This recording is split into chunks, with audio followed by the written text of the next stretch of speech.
You have talked a lot about security guarantees, and now we've seen your proposals. You also say you have no intention of invading Ukraine. So will you guarantee unconditionally that you will not invade Ukraine or any other sovereign country, or does that depend on how negotiations go? And another question, what is it, do you think, that the West does not understand about Russia or about your intentions? Thank you.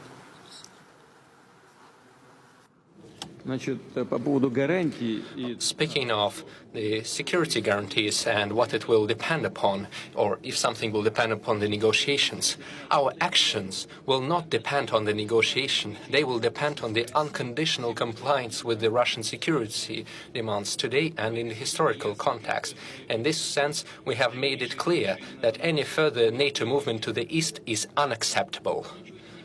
There is nothing unclear about this. We are not deploying our missiles over at the borders of the US. No. On the other hand, the US is deploying its missiles close to our home, on the porch of our house. So, are we demanding something excessive? We're simply asking them not to deploy their attack systems over at our home. What is so unusual or peculiar about that? So, what would the Americans think if we, for example, decided to come to the border between, say, Canada and the United States or Mexico and simply deploy our missiles over there? Well, did Mexico and the US never have any territorial disputes? What about California? What about Texas? Did you forget about that? But everything seems to have calmed down. Nobody remembers those things, just like the way they remember about Crimea. We try not to remember the situation in Ukraine. Who created that? Who started the crisis? Was that Lenin? Yes, when he declared the Soviet Union in 1922 and then the Constitution of 1924 following his death, was following the principles of Lenin. This is a matter of security, not just history. This is about security. It is not the negotiations that matter. It is the outcome, the result. I've reiterated this many times, and you're well aware that we said not an inch to the east. That was the NATO guarantee in 1990. So what became of that? They fooled us. We've seen 5 waves of NATO expansion.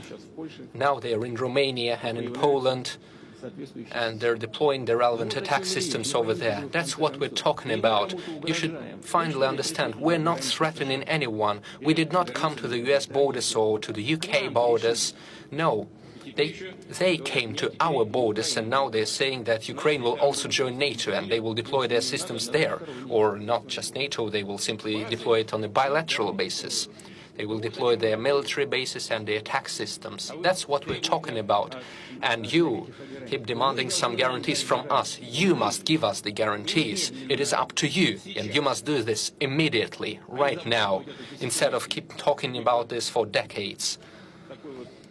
And use this small talk and soft talk about the need for guarantees of security for everyone. This is exactly what we mean. We are not threatening anybody. And now to the second part of your question. Could you repeat that, please? What is it that you think that the West does not understand about Russia or about your intentions? No, знаете что? Yes, exactly. Well, you know, what you understand or what you don't understand, sometimes it seems to me that we live in 2 different worlds. I was speaking about very obvious things. How can you not understand that? You say you will not expand, and then you keep expanding. You say we will have equal guarantees for everyone on a number of international agreements, and then we see there is no equality or no equal security. See, here's the thing.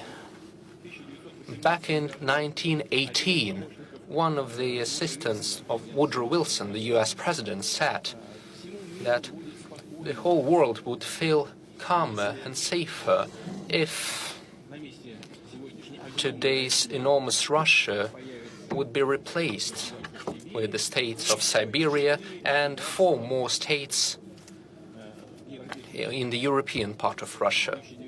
That was set in 1918, and in 1991 we separated into 12 separate parts.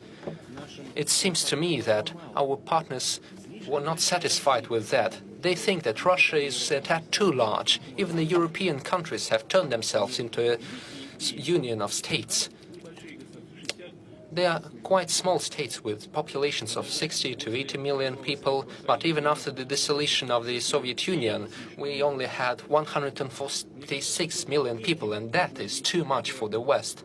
I think that is the only explanation for their constant pressure against us. Back in the 1990s, the Soviet Union did everything it could to build normal relations with the West, with the United States. I will keep saying this, and I will repeat for your viewers and listeners out there from the media that you represent. I didn't quite get that, but that doesn't matter. Our nuclear sites, our military nuclear sites, had experts from the US intelligence authorities. They were going there. That was their job, to visit the Russian military nuclear sites. They spent their whole days over there. And the Russian government had advisors from the CIA working inside of it. What else did you need?